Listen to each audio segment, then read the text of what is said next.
darle la bienvenida en este momento a alguien que ya ha sido de común conversación en Acceso B. Me da muchísimo gusto que esté de nueva cuenta con nosotros. Es la tercera vez que está participando en este largo año o un poquito más del año de Acceso B. Y quiero que pues ustedes recuerden de quién estoy hablando. Estoy hablando de la psicoterapeuta Nora Elizema Velázquez Félix, quien también es directora de Elizema por una crianza saludable, una gran amiga, pero también hoy la saludo como la experta que es en el tema de la salud mental y todo lo que implica esta situación del vivir día a día con estos esquemas mentales y la vida de un ser humano. Yo le doy la bienvenida. Nora, ¿cómo estás? Nos saludamos hasta Muy Guadalajara. bien, ¿Aquí estás tú? muy bien, gracias, Luis. Muchas gracias por estar aquí, Norita. Y fíjate que te pongo en contexto rápidamente. La vez pasada tuvimos un programa derivado de un artículo que estuvo circulando mucho por la BBC News, donde hablaba de una publicación que había salido en agosto del 2020, en donde relativamente hablaba así, textual, titularon esa publicación, que además fue bestseller, La fábrica de cretinos digitales. Y aquí tuvimos una mesa de discusión con diferentes expertos, sociólogos, consultores, economistas, sobre el impacto en los términos generales de lo que esto significa. Y pues básicamente, para poner el contexto al auditorio y recordar sobre este tema, pues este libro hablaba de que hoy en día hay un riesgo muy latente de que la tecnología está siendo de alguna manera negativa en el aprendizaje, en el razonamiento, en la inteligencia del ser humano y de nuestras futuras generaciones. Este libro dice, en su muy amplia narrativa, de que cada 10 años se venía midiendo el IQ de inteligencia en el ser humano y que generalmente cada 10 años se avanzaba 3 puntos en ese IQ, ¿no? Pero también este nuevo estudio, o los últimos estudios, dicen que en vez de avanzar las futuras generaciones, se prospecta un retroceso y puede llegar a ser menos 7 puntos. Eso implicaría, el mismo artículo dice, que estos nativos digitales, como son conocidas estas nuevas generaciones, podrían ser los primeros niños con un coeficiente intelectual más bajo que el de sus padres. Y esto, evidentemente, abrió una gran discusión a nivel mundial sobre todos los riesgos que están corriendo nuestros jóvenes, nuestros niños, en esta situación que platica el bestseller. Y que te voy a decir una cosa, Norita, fíjate, y al público también se lo comparto, ha tenido mucha incidencia a nivel mundial, porque este estudio que te citaba yo hace un momento se hace en Europa, se hace en Asia, se hace en Estados Unidos, que son países de primer mundo. Entonces dice la lógica de la narrativa sobre este debate, que si en países de primer mundo esto está sucediendo, en países en vías de desarrollo como el nuestro, pues la situación se prospecta más difícil, ¿no?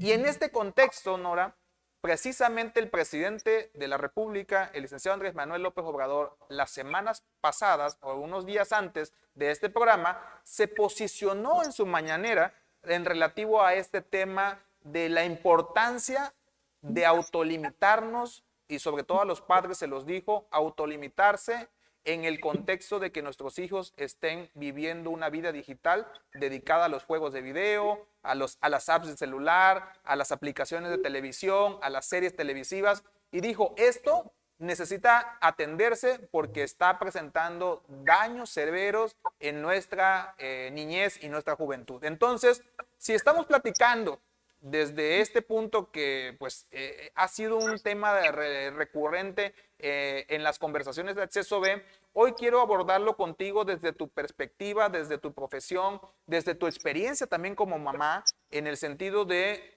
qué está pasando con estas generaciones cuando estamos de alguna manera viendo o desarrollándose en medio de este avance tecnológico que debería ser positivo, pero que los estudios dicen que no es del todo positivo. ¿Cómo lo podemos entender desde tu perspectiva, Nora, este sentido de lo que básicamente te narré ahora? Bueno, de entrada hay que entender muchas cosas. Piaget nos dice que el desarrollo de la inteligencia se da a través de los sentidos, es decir, de lo que toco, de lo que veo, de lo que huelo, de lo que pruebo y de la experimentación. Me encantaría decir que el problema actual es realmente por los videojuegos, por la televisión, pero no es cierto. Tenemos que tener varias cosas claras. Uno, la época en la que estamos viviendo. Claro que los niños son nativos digitales, pero es también porque también son huérfanos digitales. Desde ahí tenemos que entrar en contexto. La crianza está impactando tanto porque muchos padres han dejado de criar para tener niñeras digitales.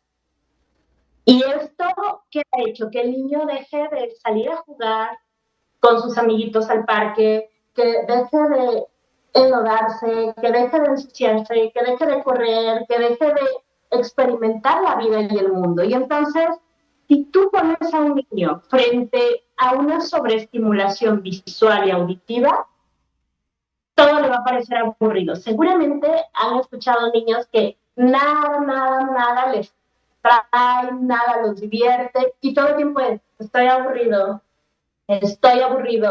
Y los papás están tan preocupados porque los hijos no se aburran que todo el tiempo los sobreestimulan. De los juguetes, ya no son juguetes realmente que estimulen la creatividad. Ahora el juguete juega por ti. Todo tiene algo digital, llámese juguetes, clases, todo. Mientras el niño no experimente y mientras no haya una crianza saludable, no va a haber una limitación tal cual, va a ser una utopía. De entrada, yo, antes de entrar directamente con el niño, te preguntaría a ti, mamá, papá, ¿cuántas horas pasas al día viendo Netflix? ¿O cuántas horas pasas al día viendo televisión abierta? Hay familias que ni siquiera pueden comer con la tele apagada. ¿Cuánto tiempo pasas al día en el teléfono? Muchas mamás a veces me dicen, oye, es que yo cuido a mis hijos, pero cuando empezamos a ver el trasfondo de esto, pues en realidad están en el teléfono. Solamente están físicamente, pero no hay una conexión emocional con el niño. Ahora, si aterrizamos esto con el niño, tu hijo está imitando lo que ve. Para tu hijo es normal tener una sobreestimulación todo el día en casa. Entonces, cuando tú le dices, oye, no, esto no es real, porque todo el tiempo hay estimulación en casa. Desde ahí tenemos que entender varias cosas. Esto está impactando no solo en la adquisición de la inteligencia del niño, también en sus habilidades socioemocionales. ¿Por qué? Porque es un niño que no sabe tener contacto visual, que no sabe establecer redes de apoyo, que no sabe hacer amigos de su edad, que no sabe cómo comportarse con sus pares, sino es a partir de, oye, ¿me das tu código de Messenger Kids? O vamos a vernos para jugar Fortnite, Minecraft, etc. Son niños que el problema no es la tecnología, porque gracias a Dios hemos tenido todos estos avances y los niños tienen más oportunidades de hacer, de crear. El problema es que solo están siendo espectadores, no creadores. Y desde ahí, la principal pregunta es, ¿usas la tecnología a favor de tu hijo o en contra? Grandes creadores de tecnología a nivel mundial no dejan que sus hijos usen tecnología. Dejan que sus hijos lean, dejan que sus hijos experimenten, que sus hijos hagan cosas diferentes hasta que tienen la edad suficiente para poder usarla. Y seguramente te estás preguntando, ¿cuándo es la edad adecuada? Lo primero que yo te diría es, asegúrate que tu hijo haya adquirido lo que nosotros llamamos funciones ejecutivas. ¿Qué quiere decir esto? Que tenga todos los previos de la lectoescritura, las matemáticas, que tenga periodos de atención acordes a su edad, que pueda tener la creatividad necesaria para poder tomar decisiones respecto a qué hago si me siento aburrido. Cuando te aseguras que tu hijo tenga todo eso, entonces ahora sí, le pones la tecnología a su alcance y no se va a centrar solo en ser espectador, sino se va a centrar en querer tener interés de ¿y cómo pasa esto? ¿Y qué hago con esto? ¿Y qué puedo crear? ¿Y qué puedo hacer diferente? Desde ahí es donde tenemos que empezar a tomar decisiones, pero estas decisiones no son de los niños, son tuyas. Y pregúntate como mamá y como papá, ¿qué me genera a mí que mi hijo se aburra? ¿Por qué me genera tanta incertidumbre? ¿Por qué quiero sobrecompensar estos espacios para que esté conectado a la tecnología pero desconectado de la familia? Fíjate que ¿Desde dónde renuncio? fíjate que comentas algo muy importante y la verdad es que debo hacer énfasis en esto.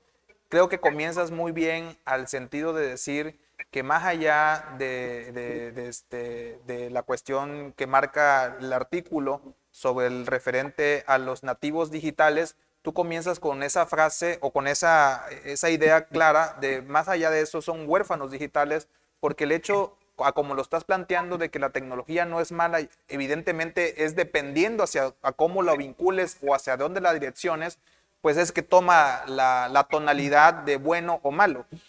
Y como bien dices tú, al no haber una cuestión de guía por parte de los padres, que son los primeros responsables en este proceso, pues evidentemente se convierten los niños en huérfanos digitales, ¿no? En ese sentido, como pasa comúnmente, ¿no? Yo recuerdo que cuando estábamos en la niñez, en mi caso, en mi generación, o por lo menos hablo por mí, muchos temas eran tabú para mí y mis padres no sabían quizás cómo abordarlos en algún sentido, ¿no?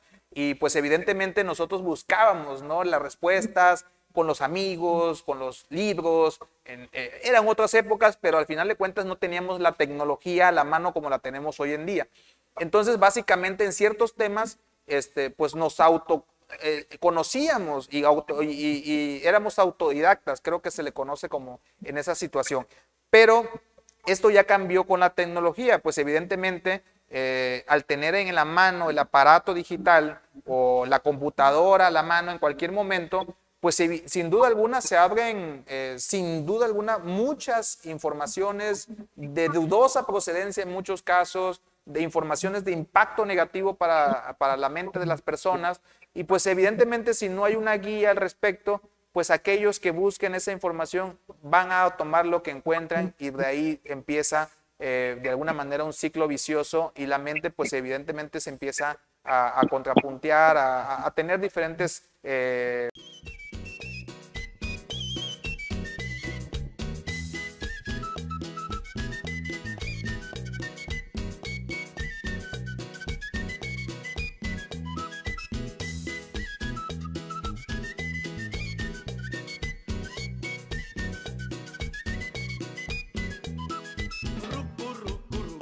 Hace chocolate cuando se bate.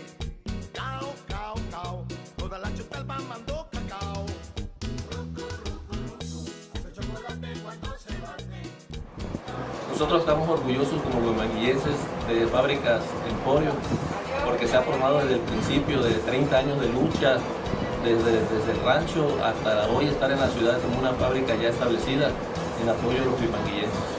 Nosotros estamos no solo en Huimanguillo, estamos en el estado de Tabasco, estamos en Cárdenas, Comalcalco, Paraíso, Culhuacán, estamos casi en todos los municipios, la zona de la venta, y también estamos en Ciudad del Carmen, es la parte que hemos llegado más, Coatzacoalcos.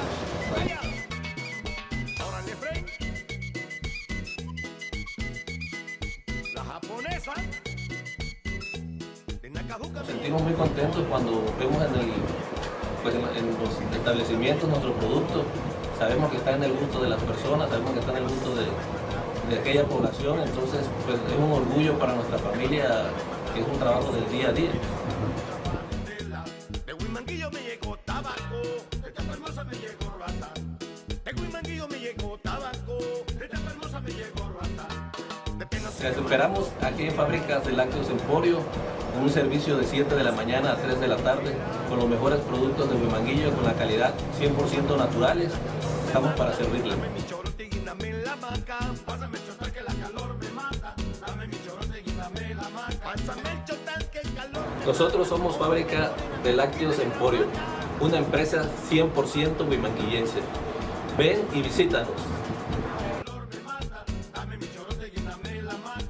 Pásame el chotal que la calor me mata. Óyeme morena, guíndame la maca. Pásame el chotal que la calor me mata. Dame mi chorote, guíndame la maca. Pásame el chotal que la calor me mata. Dame mi chorote, guíndame la maca.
De alguna manera diferentes reacciones ante la información que se está viviendo.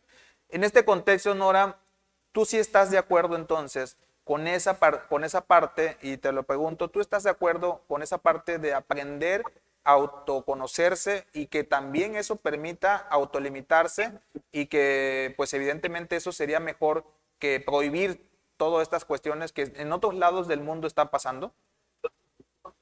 Entre más prohíbes, más deseas. Tal cual.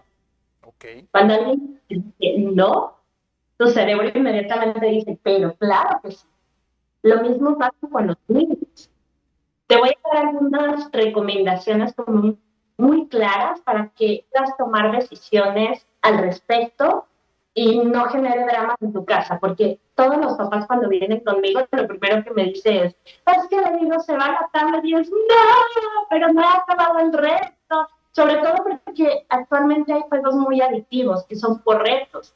Y los niños tienen razón, si no terminan el reto y los desconectas, ya se frustraron y ya se acabó el mundo. Pero por supuesto, porque en ese momento es lo más importante que están viviendo. Lo primero que yo te recomendaría es ser claro respecto a los horarios. ¿Cuánto tiempo está conectado tu hijo? Y esto va a depender de su edad. Antes de los 3 años, nada, por favor. Importante. Posteriormente, va variando de 15 minutos, 30 minutos, 45 minutos, etc. Y te voy a dar un tip súper simple. Ve las caricaturas que son para niños pequeños. No duran más de 10 minutos, 15 minutos el capítulo. Que ya agarraron 4 capítulos, esa es otra historia. Pero las caricaturas para niños pequeños no duran demasiado tiempo. Entonces, eso te debe estar diciendo algo y es para que vean máximo un capítulo, ¿sabes? Práctico. ¿Qué quiere decir ser práctico? Usa la tecnología a tu favor, no te enganches y te tomes personal las cosas con tu hijo. Te voy a poner un ejemplo. Está Family Link, tú lo instalas en todos tus dispositivos y desde tu teléfono puedes bloquear qué contenido sí, qué contenido no pueden ver tus hijos. Cuando tus hijos van a abrir un contenido inapropiado o aunque no sea inapropiado, quieren abrir algo que tú no has permitido, inmediatamente te llega la notificación a tu teléfono y tú decides si permites o no permites. 2, cuando se acabó el tiempo, automáticamente la aplicación bloquea el dispositivo, llámese Xbox, llámese la tablet, etc. Es decir, tú ni siquiera tienes que ir detrás de tu hijo y decirle, ya se acabó el tiempo. Simplemente depende del mensaje que tú pongas. El mío dice, es hora de dormir. A las 6 de la tarde, haya usado su hora o no. Sé práctico, porque entre más vayas tras tu hijo para quitarle las cosas, es más fácil que se enganchen y se rompa la relación. Ahora, piensa en lo siguiente, dependiendo de la edad de tu hijo, puedes tomar acuerdos. Los acuerdos son los siguientes. ¿Qué necesitas que tu hijo haga para que pueda tener ese privilegio. Porque para todo privilegio debe haber una responsabilidad. Entonces, mi recomendación es, busca, uno, la tabla de responsabilidades debe tener tu hijo acorde a su edad, que tal vez en otro momento platicaremos de eso. Dos, busca una tabla que en internet está saturado de esto, sobre cuánto tiempo acorde a la edad de tu hijo debe pasar frente a un dispositivo electrónico. Y ojo, ese tiempo no es solo en celular o tablet, es entre celular, tablet, televisión o cualquier otro dispositivo, llámese computadora. Así que lo distribuya asertivamente. Y tres, es bien importante que te mantengas firme respecto a los acuerdos que tomen, porque si tú no eres consecuente, tu hijo no va a volver a creer en ti. Entonces, cada que quieras marcar límites, simplemente no va a pasar porque estás cediendo y estás perdiendo tu poder. Desde ahí tienes que centrarte bien. Y yo siempre les digo, una crianza saludable va en tres sentidos. Uno, como persona, con mi propia historia de crianza, en donde desde donde elijo criar a mi hijo, desde mis heridas de la infancia, desde la insuficiencia o desde la sobrecompensación. Dos, en pareja, los acuerdos de pareja que logramos tomar. Por ejemplo, mi esposo era totalmente tecnológico y claro, yo amo la tecnología porque aprendí a amarla gracias a él y aprendí a ver las ventajas, pero amo que mis hijos usen su cerebro. Entonces, llegar a un punto medio también requirió un trabajo en pareja en donde no discutimos frente a los hijos, no generamos estrés innecesario, usamos la tecnología a nuestro favor y no en contra de la relación. Y tomamos acuerdos antes de hablar con nuestros hijos y somos consecuentes. Si tú estás bien en estas dos cosas, ahora sí bájalo a la crianza. Y entonces te sientas con tu hijo y le dices, cariño, sé que es súper atractiva la tecnología y creo que es una maravillosa oportunidad para que desarrolles herramientas, no solo para que juegues. ¿Qué se te ocurre que podemos hacer en familia para hacer esto diferente?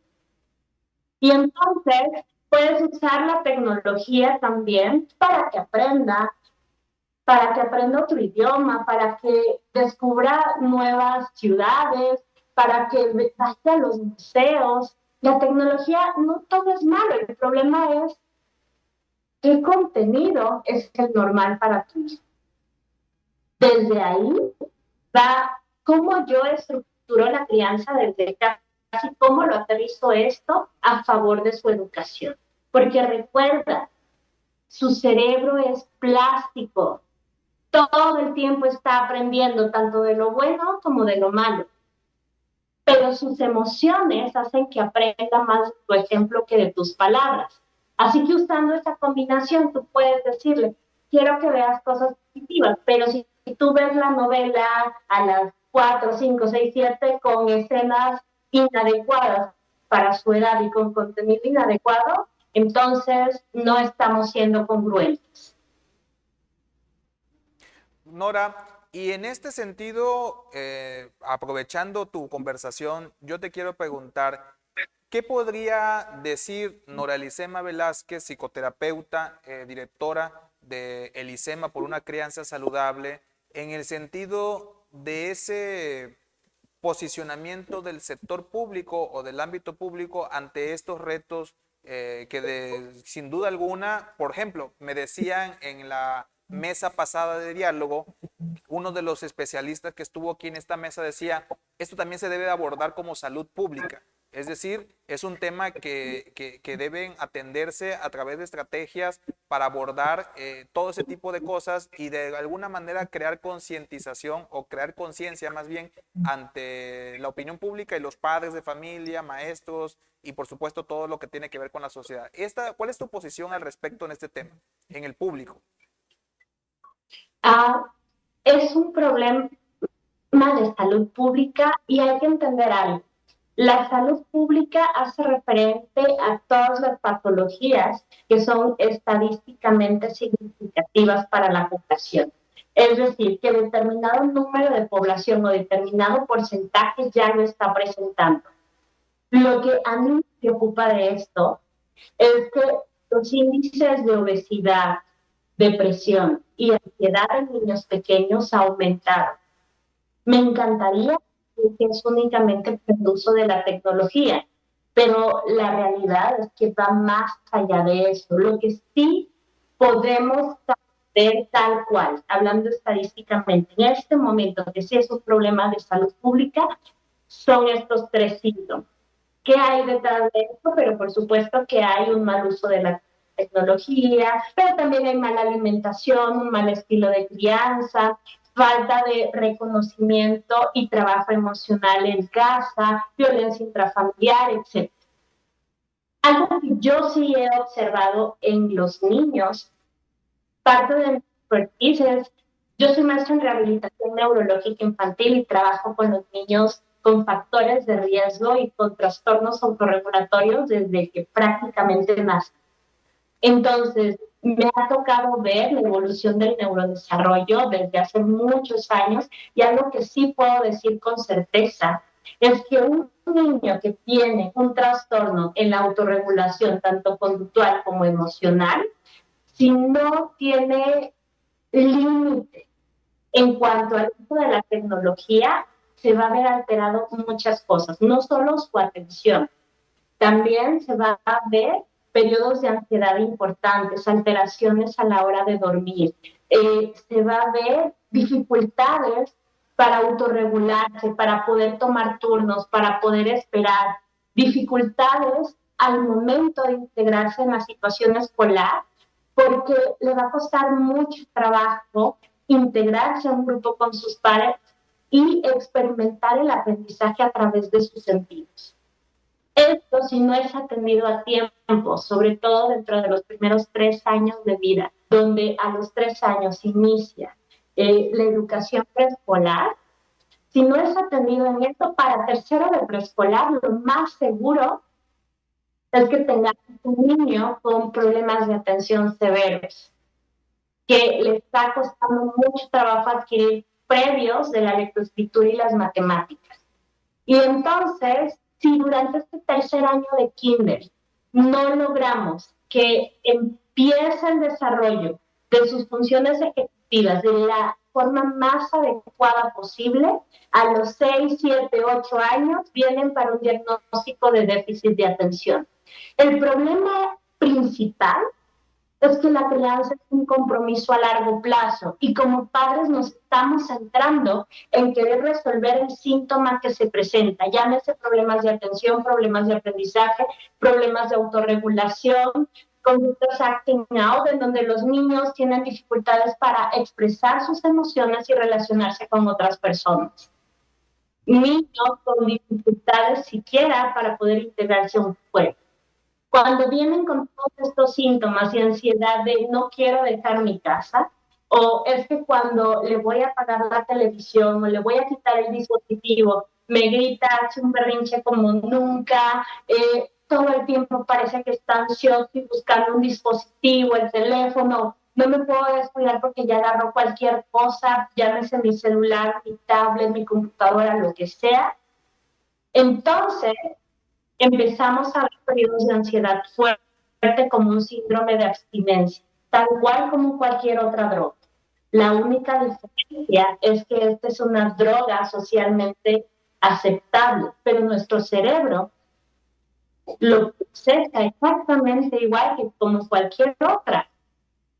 Y el síndrome de abstinencia es real. Muchas familias han tenido que hacer cambios de raíz con todo el dolor de su corazón, pero tú que estás en casa y nos estás viendo, por favor no esperes a que esto suceda. No crees nativos digitales que no saben usar la tecnología, que son usados por la tecnología. Gracias, Nora. Sí, La verdad sí, es como que decir. este tema da para mucho. Definitivamente en Acceso B estamos preocupados por poder a la sociedad en general estos esquemas, porque también es responsabilidad de todos abordarlos y evidentemente la tecnología es algo que nos ha ayudado a la humanidad a avanzar y no puede ser esto la misma situación que nos lleve a retroceder. Nora, además de estas conversaciones, platícanos, ¿dónde te podemos encontrar? ¿Qué está haciendo el ICEMA por una crianza saludable en este contexto? Porque aprovechando la tecnología, tú tienes un modelo de trabajo que puede tender puentes entre la gente que necesite estos servicios, este acompañamiento, de lo cual tú muy profesionalmente haces. Estoy en Zapopan, Jalisco, de forma física, en Avenida Federalistas 1615, en una plaza, la Plaza Jardines del Valle, en primer piso, en el local L3. Ahí con mucho gusto pueden acceder y también damos psicoterapia a través de Google Meet y Zoom. Por si alguien requiere una asesoría especializada, con mucho gusto. Y los viernes de consejo, en Midtown, estamos dando conferencias sobre crianza.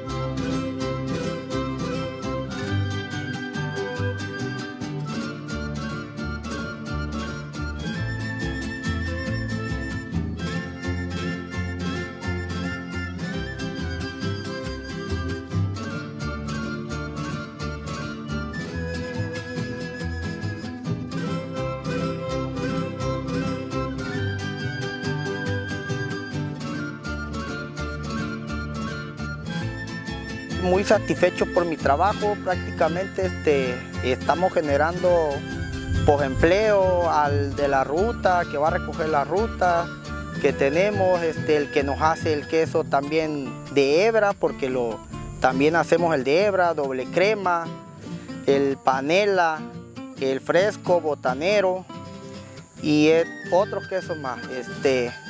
Prácticamente pues sí se genera algo de empleo ahí, estamos generando a varios de ahí de la comunidad, le estamos dando trabajo, que el trabajo sí está muy difícil para que haya, entonces pues a base de eso vamos creciendo y vamos generando entre más día a día más trabajo, gracias a Dios y la Virgen.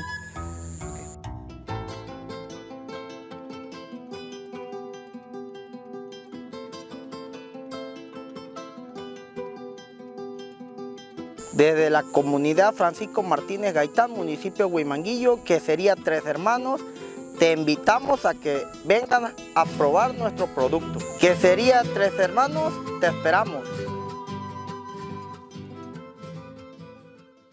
Limpia conciencia tus oídos con estos sencillos pasos. Acude a Farmacia Caballero Y adquiere un frasco de alcohol boricado. Cuesta solo 85 pesos. Aplica 2 gotitas en alguno de tus oídos y reposa 5 minutos.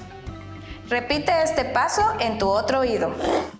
y listo. Así de sencillo y fácil puedes ahorrarte una costosa receta. No olvides que en Farmacia Caballero encontrarás esta y otras soluciones, que significará un ahorro para tus bolsillos. No olvides compartir Y seguirnos en redes sociales.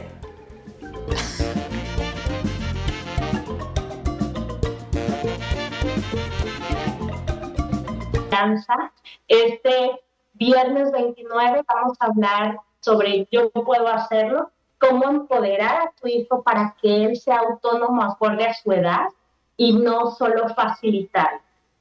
Y Just Jump, que es un parque de diversiones espectacular, siempre nos ayuda para que por 99 pesos todo lo que dure la conferencia, los niños pueden estar dentro del parque y usar los trampolines, todo el equipo maravilloso de Just Jump nos apadrina y bueno, hemos hecho un excelente equipo con ellos y tenemos los talleres estrellas del ISEMA, emprendimiento para niños, en donde trabajamos no solo emprendimiento, también el manejo de sus emociones, trabajo en equipo, etcétera. Tenemos grupos viernes y sábado y ahí los niños aprenden justo el uso de redes sociales a su favor, aprenden marketing digital para niños, aprenden cómo vender sus productos a través de internet, creando ellos sus propios sitios,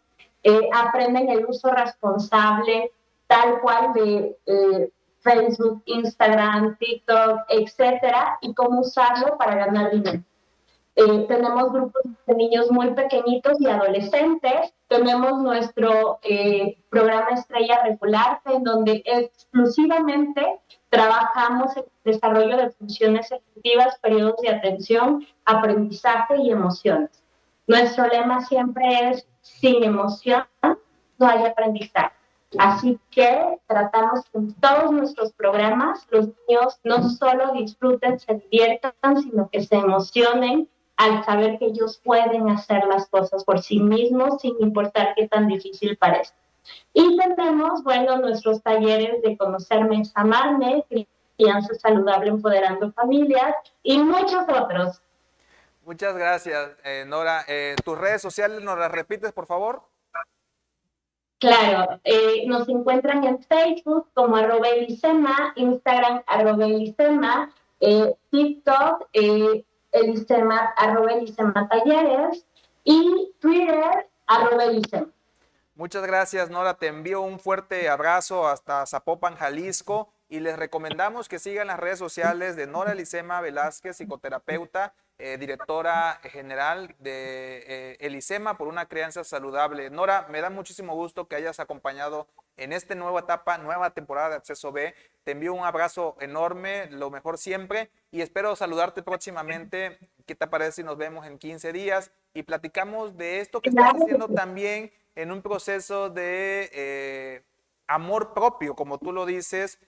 Eres un ejemplo de esto. Te veo en las redes sociales que hace unos días conversamos en el primer aniversario de Acceso B sobre cómo, por ejemplo, me decías, el amor no engorda, lo que engorda es la comida que te comes, y cómo el amor propio, a raíz de cuidarse a uno mismo, también habla y se refleja en tu cuerpo. Y veo que, por cierto, has bajado de peso, te ves muy bien, te ves muy activa en el sentido de lo que estás haciendo. Te envío un fuerte abrazo y espero saludarte próximamente. Gracias, Luis, con todo gusto y con todo el amor del mundo. Hasta luego, que estés muy bien. Y ustedes no se vayan, seguimos en Acceso B. Aquí tú ya tienes tu boleto.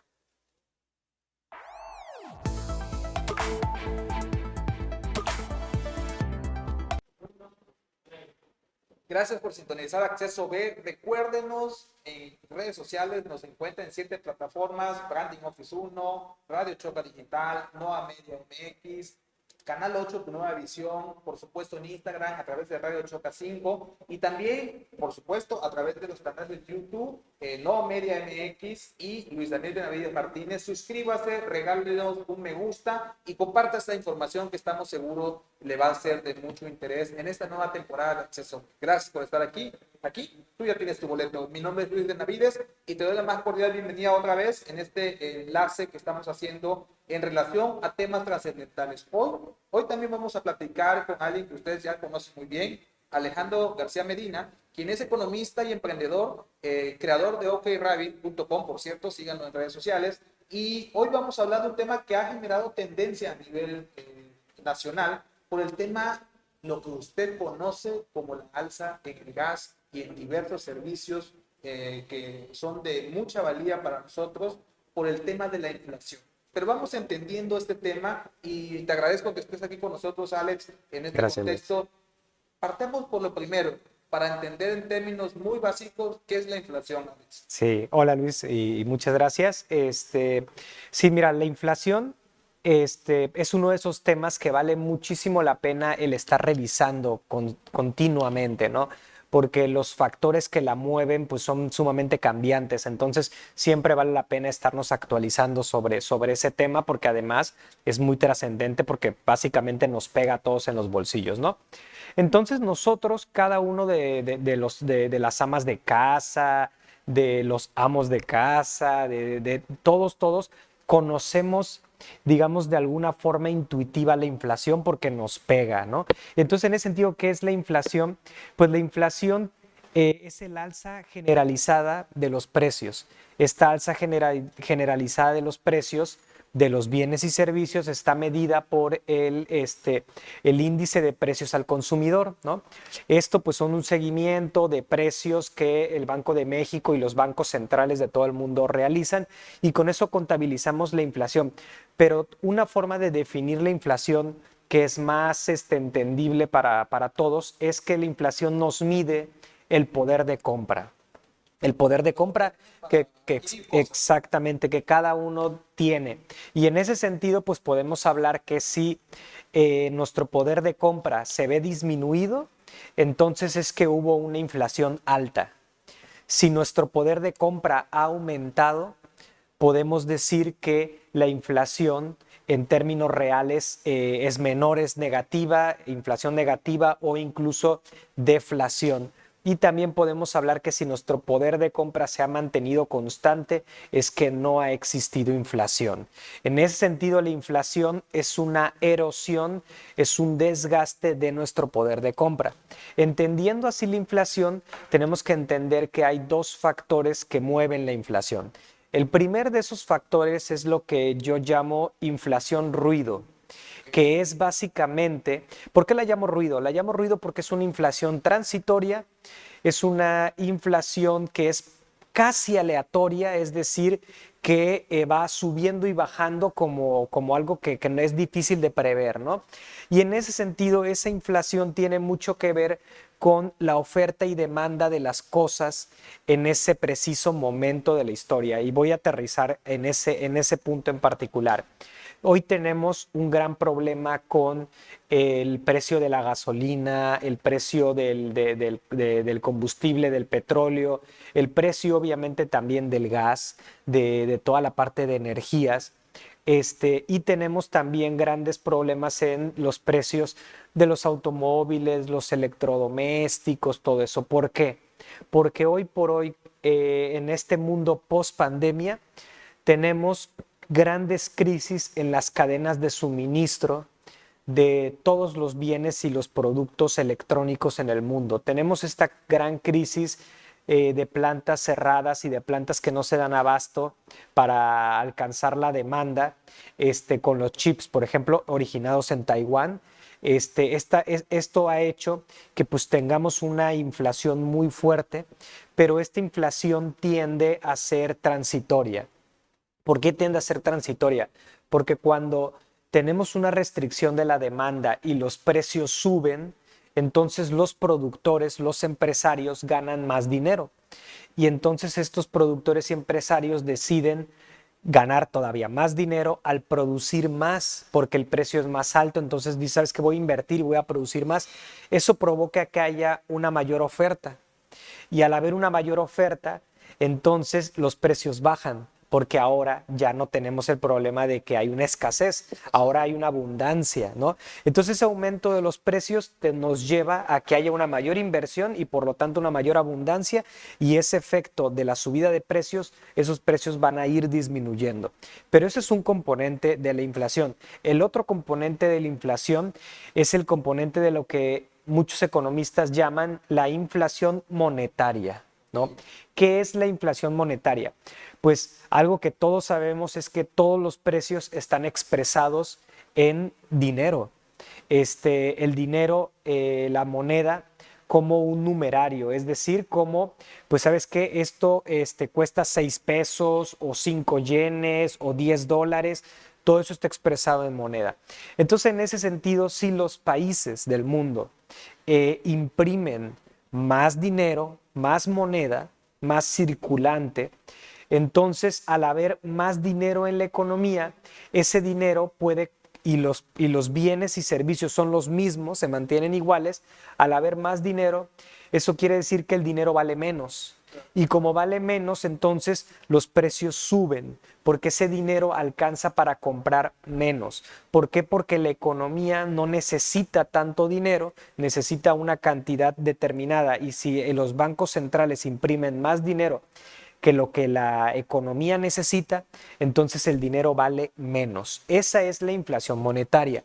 En ese sentido, los bancos centrales del mundo y los países del mundo, para combatir la pandemia, la gran mayoría imprimió más dinero, mucho más dinero imprimió, y por otro lado también contrataron deuda, muchísima deuda.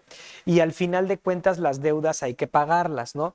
Entonces, los bancos centrales actualmente, en especial en países desarrollados, están imprimiendo mucho dinero para con ese dinero nuevo pagar las deudas. Entonces, ¿eso qué hace? Que toda la economía, es decir, los dólares, los pesos, tal que cada uno tiene, valen menos, ¿no?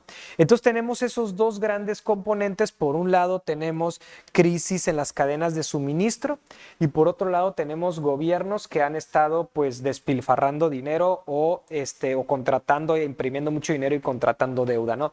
Todo eso nos pone en un esquema inflacionario, en una tormenta perfecta, un esquema inflacionario muy fuerte en todo el mundo.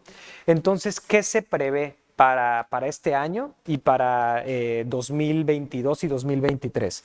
Se prevé que sigamos en una inflación alta, que sigamos viviendo inflaciones del 5%, del 6%, del 7%, porque aunque las cadenas de suministro se vayan normalizando y la inflación en ese sentido vaya bajando, porque ahora ya hay una mayor oferta, ¿no? Los países siguen imprimiendo mucho dinero y eso va a hacer que la inflación no se reduzca, que la inflación continúe alta, ¿no? Sí hay forma de que los países puedan corregir eso. Para corregir eso tendrían que retirar dinero de circulación, papel impreso tendrían que retirarlo, pero también tendrían que elevar las tasas de interés para hacer que ese dinero solito, digamos, saliera de la economía, por decirlo así, ¿no? Para no entrar, digamos, que a mucho detalle en ese sentido, pero al hacer eso, los países del mundo, los países desarrollados se encuentran en que si hacen eso, van a desatar una nueva crisis económica. Van a desatar una nueva crisis económica por querer combatir la inflación. En ese sentido, muchos países, incluido Estados Unidos, está optando por no combatir la inflación, por mantenerse con inflaciones altas.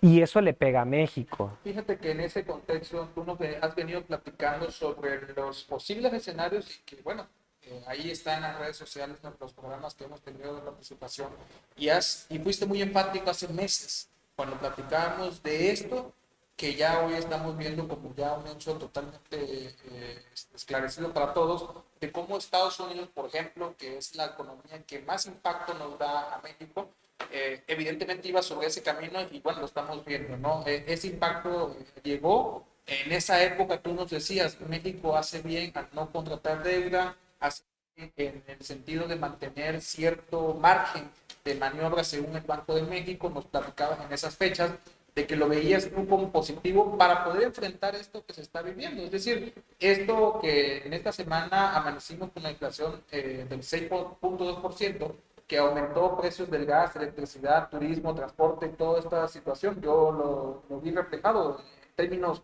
básicos de economía de casa.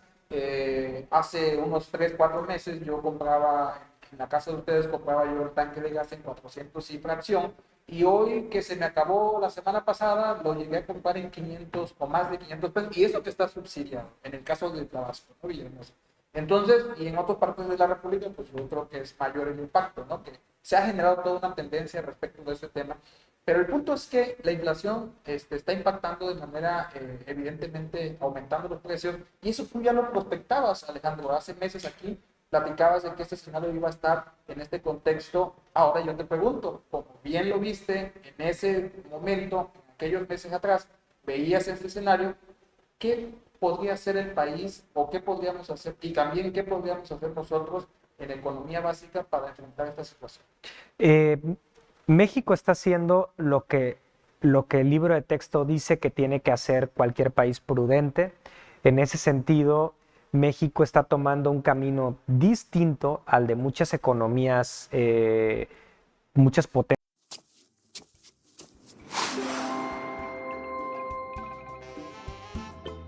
¿Algún medicamento que te funcionaba perfectamente se ha dejado de fabricar por razones comerciales?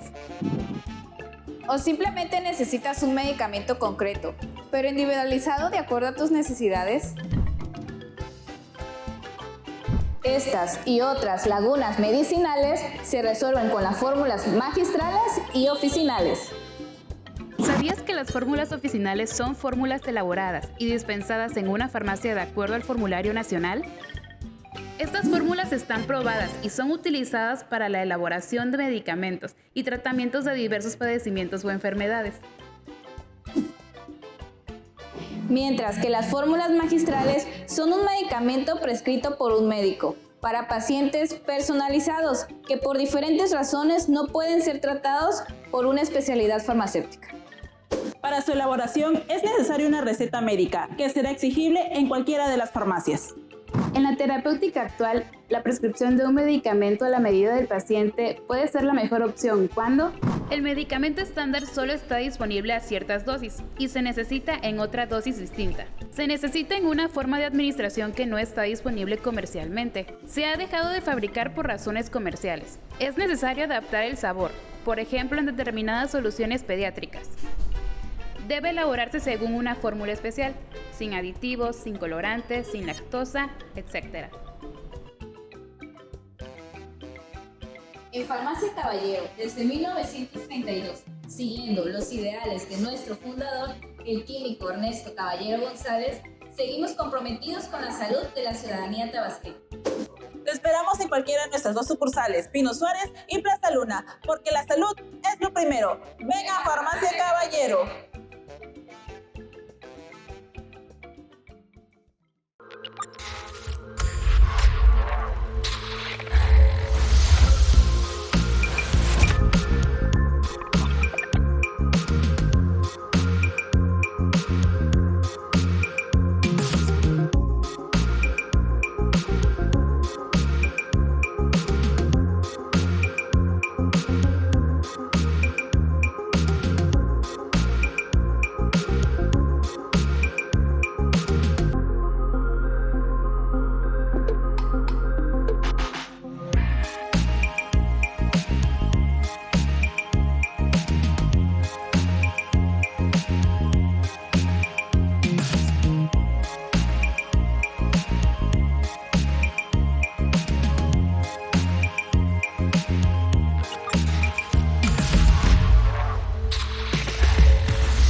Mundiales que están contratando más deuda y que están imprimiendo más dinero, ¿no? Y que eso provoca inflación. México lo que está haciendo, como bien comentabas, es al no contratar deuda, pero también al aumentar las tasas de interés. Cuando tú no contratas deuda, no imprimes más dinero y aumentas tus tasas de interés, significa que el poco dinero que hay en la economía vale más, es más valioso. Por eso vemos que el peso no se ha depreciado significativamente. De hecho, el peso se ha ido apreciando sobre todo en la parte de la pandemia, por estas políticas económicas. Ahora, esto no significa, y quiero ser muy enfático en eso, esto no significa que no vayamos a seguir sufriendo de la inflación. Vamos a seguir teniendo inflación en México. Es una inflación provocada por el mundo, por el exterior, por las cadenas de suministro en China y por la impresión de más dólares de parte del gobierno norteamericano y también de otros países que han estado imprimiendo mucho dinero, ¿no? Entonces México va a seguir teniendo un panorama inflacionario fuerte. No vamos a ver, mi pronóstico es que, y por si la gente, hay inflaciones buenas e inflaciones malas. el Banco de México tiene su objetivo de tasa de inflación es del 3%. Una inflación entre el 2 y 3% es una inflación positiva, es una inflación que estimula a la economía, estimula el consumo. Ahora, si se te pasa de eso, como estamos ahorita en el 6%, se vuelve negativo porque lo que hace es que en vez de estimular el consumo, lo que hace es que erosiona nuestra capacidad de consumir, ¿no? Entonces ahí tenemos, nos pone alertas, entonces ahí ya se sale de control. Bueno, mi pronóstico es que la inflación no va a regresar a un nivel del 3%, sino hasta bien entrado, si bien nos va, bien entrado el 2023. Todavía el próximo año vamos a tener un contexto de mucha inflación y ese contexto de mucha inflación va a provocar que muchos países comiencen a elevar las tasas de interés, a tener políticas de austeridad más fuertes, a aumentar impuestos y todo ese combate a la inflación de muchos países avanzados puede llegar a provocar, lo más probable es que llegue a provocar una crisis económica. En ese sentido, de una posible crisis económica en el 2022 o 2023, México se encuentra bien posicionado. Esto no significa que no vaya a ser doloroso para el país, significa que estamos menos doloroso, que estamos mejor posicionados, por ejemplo, que Brasil. Brasil tiene una deuda del 90% de su Producto Interno Bruto. Eso significa que si a Brasil se le elevan las tasas de interés, quiebra su economía. ¿Qué endeble, no? En México no estamos en ese escenario. En México tenemos una deuda del 50% y que no ha aumentado drásticamente, como sí la ha aumentado en otros países, entonces estamos bien posicionados. Pero va a haber inflación. Y bueno, en este sentido, Alex, para ir finalizando este bloque de participación, que por cierto es de lo que tú hablas en tu columna del lunes financiero, sí. Por ahí vamos a poner el link para que puedan ustedes consultarlo.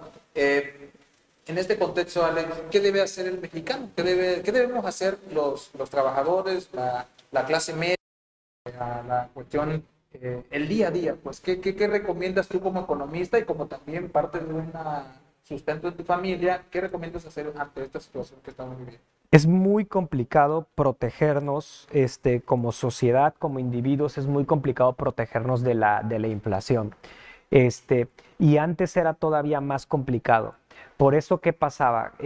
Antes, cuando había mucha inflación, la gente tendía a consumir antes y buscaban productos no perecederos que se pudieran almacenar para evitar, por ejemplo, tú compras, no sé, lo de un mes en un solo golpe, ¿no? Y con eso comes los demás meses y te administras. Eso es una táctica que se usaba. Ahora con el surgimiento de tecnologías como por ejemplo estas plataformas para que puedas comprar pedacitos de acciones en las bolsas de valores de todo el mundo, hay plataformas, una que se llama Robinhood en Estados Unidos y creo que también está aquí en México, GBM, que son casas de bolsa que lo puedes descargar en tu teléfono y puedes comenzar a invertir en la bolsa de valores. Esa es para mí una recomendación para poder proteger tu nivel de compra, porque las bolsas de valores actualmente están subiendo muy fuertemente justo por todo este panorama que las beneficia a las bolsas de valores. Ya después entraremos al por qué las beneficia, pero una recomendación es que en la medida de lo posible puedan ustedes buscar ese tipo de herramientas. Otro tipo de herramientas que es un poco más complicado para la población en general, pero que ya lo habíamos comentado aquí, es los centenarios, es el oro. El invertir en oro, el oro es un metal que conserva su valor su poder de compra a lo largo de los años. Entonces, invertir en eso les puede ayudar a conservar su poder de compra. Otro punto que también se aconseja son los bienes raíces, que es complicado tener bienes raíces, pero es un punto que también se aconseja para poder conservar tu poder de compra. Entonces, básicamente lo que se puede hacer es acciones en la bolsa de valores, oro, metales o bienes raíces. Y si de plano no se tiene nada de eso, hay otras dos recomendaciones que sería lo que yo les comentaba de tener una despensa, digamos, para no estar sufriendo tanto por parte de la inflación y ahorrar. evitar en la medida de lo posible gastos de consumos de movilidad y energéticos. Sin embargo, por eso la inflación es un tema muy preocupante, porque como sociedad es muy difícil que nos podamos proteger ante ella. Fíjate que eso es importante, pero también es importantísimo que platiquemos de estos temas, que aprendamos a entenderlos, de alguna manera a conocer cuáles son los mecanismos y cuáles son esas señales que hay que ir viendo para poder, si bien no poder evitarlos, sí poder más o menos equilibrar el impacto que nos pueda generar en nuestro bolsillo y en nuestros hogares. Muchas gracias, Alejandro, por Gracias estar aquí. a ti, Luis. Te agradezco infinitamente y te invitamos a que visiten su página de okrabbit.com.mx y puedan participar ahí con sus dinamismos, y también que lo sigan en redes sociales. Ahí van a aparecer sus redes sociales y continuamos aquí en Acceso B. No se vayan. Gracias por seguir en sintonía con Acceso B, y ahora estoy en plática muy amena con el consultor de cabecera, consultor político y abogado, analista y por supuesto hasta escritor en diversas columnas y comentarista en diversos medios de comunicación, Carlos Ramón Campos Chávez. ¿Cómo estás, Carlos? ¿Cómo están? Muy buenas tardes. Tengan todos ustedes. Te agradezco, Luis, nuevamente la invitación. Aquí vamos a platicar. Oye, fíjate que acabo de conversar con Alejandro, nuestro economista, amigo nuestro, por supuesto, experto en temas de este tema de la economía, el entendimiento del emprendedurismo y demás, y nos trajo un tema de la inflación que ha causado, pues de alguna manera, que observemos en la agenda nacional lo que está ocurriendo, pues en el alza del gas, transporte y demás, ¿no? Y esto nos hace preguntarnos qué tanto impacto tiene en esta también denominada agenda de las clases al interior del país, en este caso la clase media, que mucho se ha dicho que es lo que sostiene a México, ¿no? La clase media, y que de alguna manera el INEGI lo interpreta en diferentes formas, y por eso me da gusto que estés aquí con nosotros para que nos ayudes a entender un poco más al respecto de, en este segmento, de lo que se le denomina clase media. Bueno, a ver, vamos a dividir esta intervención en dos partes. Primero, con la parte conceptual, ¿qué es la clase media? Apoyándonos en los argumentos que bien comentaba Alejandro respecto al tema de la inflación y sus efectos, para pasarlo a los efectos de desestabilidad política que puede generar que la clase media y la clase baja de nuestro país no tenga posibilidades de consumo para los bienes inmediatos y básicos. Bueno, a ver, la clase media, tenemos aquí dos grandes definiciones: el INEGI y el OCDE, que viene siendo la Organización de Cooperación para los Países del Desarrollo, ¿no? Bueno, el INEGI define clase media aquellas personas que tienen una computadora, gastan aproximadamente 4,380 pesos en alimentos y bebidas fuera del hogar. Al menos un integrante del hogar cuenta con un trabajo estable, esto al gozar de un salario con un contrato en una empresa. La cabeza del hogar cuenta con estudios de nivel medio superior, por lo menos, medio superior por lo menos, o sea, preparatoria, ¿verdad? Preparatoria. Los hijos asisten a una escuela pública. Por parte del OCDE, hace el análisis de cuánto debe percibir una persona para considerarse clase media. Es ingresos de 20,000 pesos por mes con 4 integrantes por familia. Una persona será de clase baja si recibe 7,500 pesos mensuales que reparte entre 2 integrantes de la familia. En México, cada persona de clase media debería recibir entre 5,000 y 14,000 pesos mensuales. Ahora bien, vamos al dato del INEGI, el último, que sobre temas socioeconómicos de pobreza. Tenemos que hogares y personas clase alta, en el 2,50% de hogares vive 1,71% de personas al respecto. Clase media, 42% alrededor de hogares, vive 39,1% de las personas que son consideradas clase media.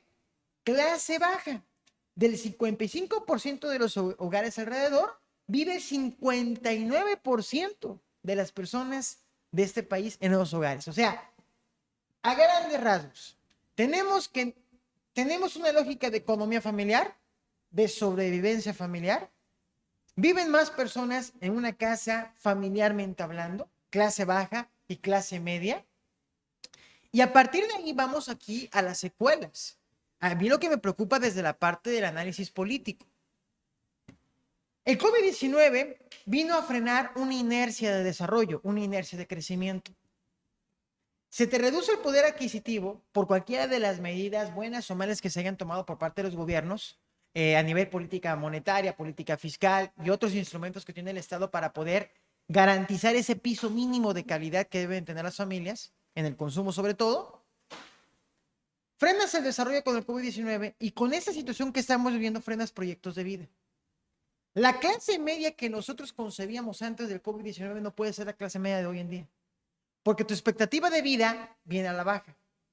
Si antes tenías tú pensado un viaje a Cancún, por poner un ejemplo, en tu presupuestación del año tenías pensado viajar a no sé cuántas partes del país o fuera del país, mucha gente ese dinero ya no lo va a aportar para un viaje de consumo turístico, lo va a aportar para consumo estrictamente familiar.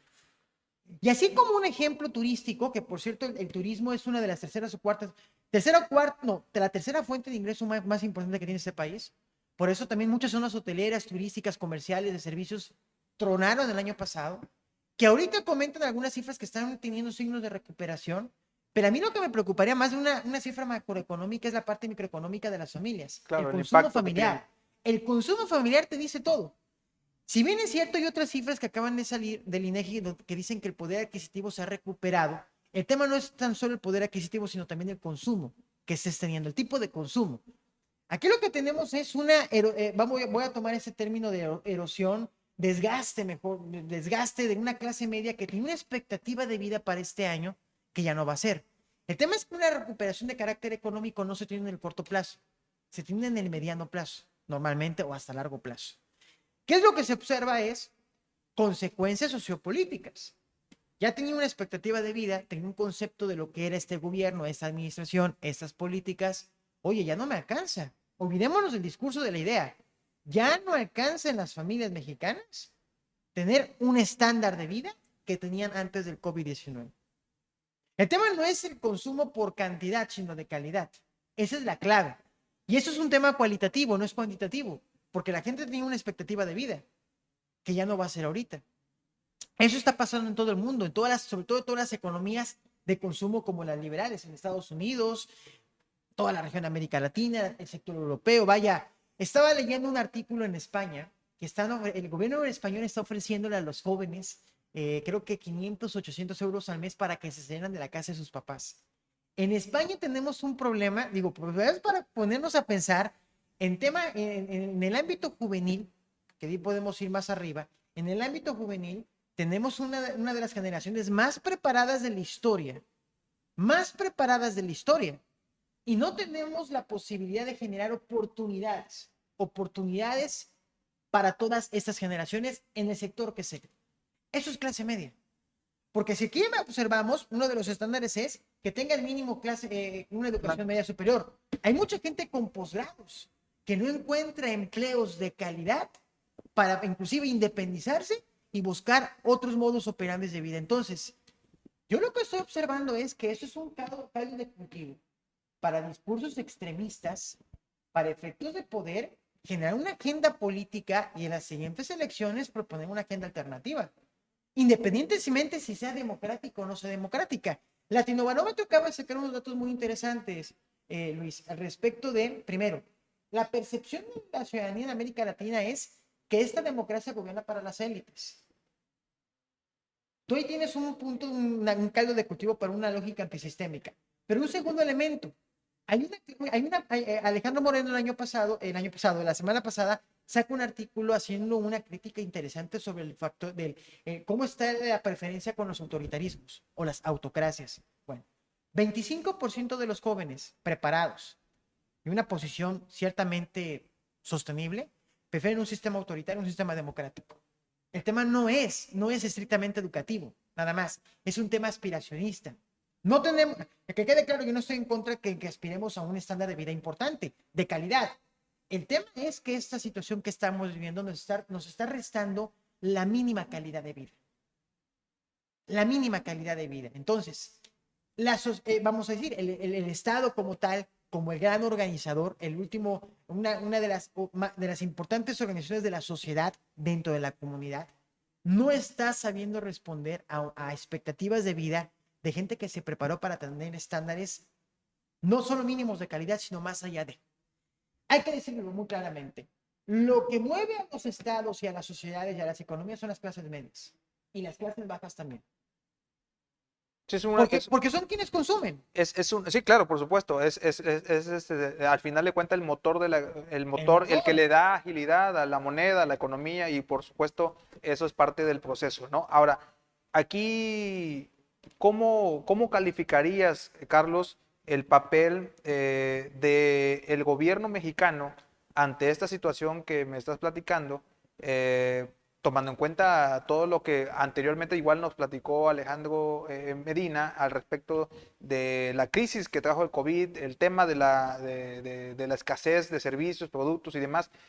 ¿Cómo tú entiendes que la política, por así decirlo, monetaria, que al final de cuentas afecta a las clases sociales en México, está haciendo en el caso mexicano? ¿Tú consideras que con estos datos que nos estás planteando está haciendo bien, le falta esto? ¿Cuál es tu perspectiva ante esta situación? Te lo voy a decir más que nada desde la parte de la ciencia política, la lógica del poder. Eso es un tema de gobernabilidad, así como existe la gobernabilidad democrática, esa es una gobernabilidad económica. No puede haber gobernabilidad democrática en lo social si no hay una gobernabilidad económica. Los dos grandes instrumentos que tiene el Estado, el gobierno, son la política monetaria, que la tiene reservada el Banco de México, y está muy bien. Creo que el Banco de México ha hecho dentro de su margen de maniobra lo conducente, lo correcto. Había un debate si subiera la tasa de interés. Creo que el que no quería que la subiera era Gerardo Esquivel. Había un debate muy interesante, porque en efecto ellos se coordinan con lo que hace la reserva del FED. No voy a entrar en esos temas porque son temas mucho más profundos. Pero la otra lógica es la política fiscal. Me parece que el gobierno mexicano hizo, insisto, dentro de su margen de maniobra lo posible. No subir impuestos, revisar que se manejan, que se cuiden los márgenes de maniobra para garantizar esta estabilidad de carácter económico en lo social. Pero ¿qué es lo que estamos observando? Cuando tú tienes una lógica de inflación que no es controlable, por más que los quieras controlar, y tienes que los energéticos están subiendo de manera importante, aunque tú no le subas el impuesto a ciertos productos, si sube el impuesto a la gasolina y a la luz y a la electricidad, te va a subir el impuesto, el costo va a ser mayor. Entonces, me parece que dentro del margen de maniobra el gobierno está haciendo lo que puede, hasta donde puede. ¿Qué es lo que creo que tiene que venir prospectivamente? Es revisar estos instrumentos de medición, de evaluación, pero también de contención para una futura crisis, porque me parece que los estados, gobiernos, instituciones no estaban preparados para una crisis de este tipo. Lo dicen los economistas. A ver, es que la crisis económica que tuvimos no fue una crisis económica como la historia lo ha reflejado, fue una crisis económica de carácter pandémico, no porque hubiera una crisis per se, sino porque tuvimos que detener la economía. O sea, tuviste que forzar un detenimiento del consumo y todo lo demás, toda la cadena de producción, consumo, distribución, por una lógica pandémica. Y eso te trajo secuelas que no tenías en la agenda. Entonces, me parece que el gobierno hace lo que puede hasta donde puede, pero puede hacer más y mejor también. Y ahí va quizá propuestas de solución. Adelante, Carlos. Yo creo que tiene que venir una nueva coordinación, un nuevo planteamiento de construcción de política pública entre gobierno y empresa. Me parece que a la empresa, y lo digo con realidad, no ha sido realmente escuchada en todos sus niveles, media, pequeña y alta empresa, para efectos de saber sus necesidades y de esa manera, no solo a nivel nacional, sino regional, Tabasco, Querétaro, Jalisco, Nuevo León, vaya a ver de qué manera en esas localidades poder ayudar a estas empresas para efectos de no despidan y no recorten personal, porque muchos lo tuvieron que hacer, y también ver su ecosistema más cercano. El tema es el ecosistema de las empresas, porque nos queda claro que el gobierno no puede emplear a todos. Aquí lo hemos venido platicando. Y un segundo punto, tiene que venir un replanteamiento del modelo de estado de bienestar. No podemos regresar a los años 60, la época de la posguerra. La época de la posguerra fue un gran crecimiento económico porque había una gran inversión para la reconstrucción europea, donde se te requerían insumos para efectos de poder rescatar ciertos sectores de la economía importantes. Pero ese modelo se agotó a principios de los años 70. No podemos regresar al pasado, donde inclusive en ese pasado no había medios de comunicación digitales como los tenemos hoy en día. Aquí hay un tercer elemento que no veo que se esté tomando en cuenta, la economía digital. Hoy mucha gente está sobreviviendo y sacando adelante sus negocios con las redes sociales. Yo me atrevería a decir el nuevo modelo de Estado. Si el Estado institucional que tenemos no se pone las pilas, vendrá un Estado llamado Facebook, un Estado llamado la economía digital, que no tiene muchas regulaciones que digamos, y te va a poner otras reglas del juego. Bueno, de hecho, hay implicaciones financieras que no se están atendiendo en ese sentido y pues... Que eso no es malo. No quiero ver, la dicotomía bueno-malo, quien venga y diga que es bueno o malo está completamente fuera del radar. Está siendo muy simplista en el diagnóstico y en el análisis. Parte de tu análisis es poner las herramientas en el contexto para que se tomen decisiones, Síntesis. ¿No? Voy a la síntesis. Tiene que venir un nuevo planteamiento de construcción de política pública. No tienen que ser construidas desde el gobierno nada más. Tiene que ser un trabajo interdisciplinario con empresa, de sector privado y todos los sectores de la economía, porque también cada sector de la economía tiene su lógica distinta. No es lo mismo el sector de la energía que el sector restaurantero, nada que ver, nada que ver. Hay que revisar el ecosistema, tienen que ser ecosistemas más amigables para la empresa, para poder emplear. Y el sector educativo, tiene que venir una gran reforma al modelo educativo contemporáneo. No da la educación del siglo XX, principios del XXI para los tiempos que estamos viviendo. Vaya, los licenciados, doctores que están saliendo van a requerir meterse a capacitarse en temas digitales porque el nuevo mercado no lo van a encontrar cerca de su casa, inclusive ni fuera de su estado, lo van a encontrar en esos aparatos. Ahí va a estar la nueva economía potencialmente desarrollada. Y me parece que los estados van a tener que cambiar sus reglas de instrumentación y de regulación, porque no podemos seguir regulando en una lógica, vaya, seguimos con modelos administrativos de principios del siglo XX, leyendo a Weber, leyendo a los administrativistas de la nueva gestión pública cuando el neoliberalismo quería reformar al Estado y reducirlo. No podemos seguir con esos modelos de administración pública. Tenemos que innovar y renovar bajo la época que estamos, que es un cambio de época lo que estamos viviendo. Y lo voy a decir también. Oppenheimer tiene un libro al respecto a la digitalización y la pérdida de empleos que lo recomiendo. Sálvese quien pueda, se llama el libro 2014 la edición. No le estoy dando patrocinio al libro, pero lo he leído y está muy interesante. Pero bueno, más o menos quiero decir lo siguiente. Con esta nueva economía que está surgiendo a raíz de la necesidad, a raíz de los nuevos instrumentos de comunicación, tendrán que venir nuevos formatos educativos, nuevos formatos de regulación, obviamente apelando a la creatividad y a las nuevas necesidades que se están generando. Regreso a la clase media. Los gobiernos tienen que poner atención a esto, porque eso es un foco amarillo, un foco naranja, si no atienden las nuevas expectativas que están surgiendo de sobrevivencia en muchas familias que vieron truncados sus sueños y proyectos de vida a raíz del COVID-19. El tema es que ya vamos para ya finales del 21, principios del 22, vamos al 23.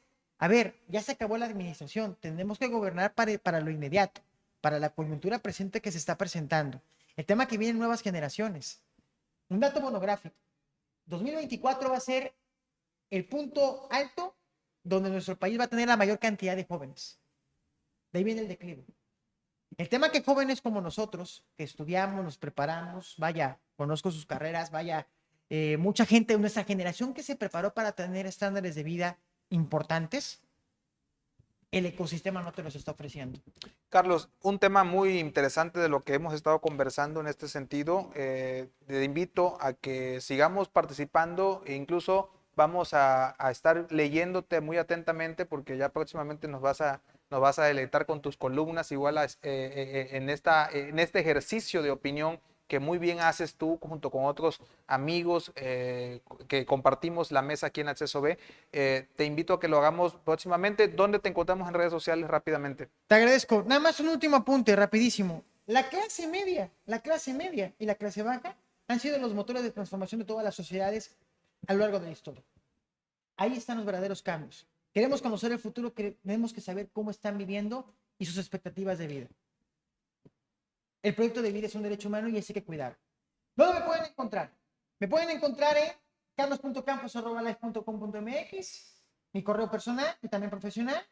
También en Facebook Carlos Ramón Campos Chávez, Twitter Carlos Campos CH, Instagram carlos.camposch. Ahí trabajos de asesoría jurídica, académica, consultoría política, temas relacionados y relativos.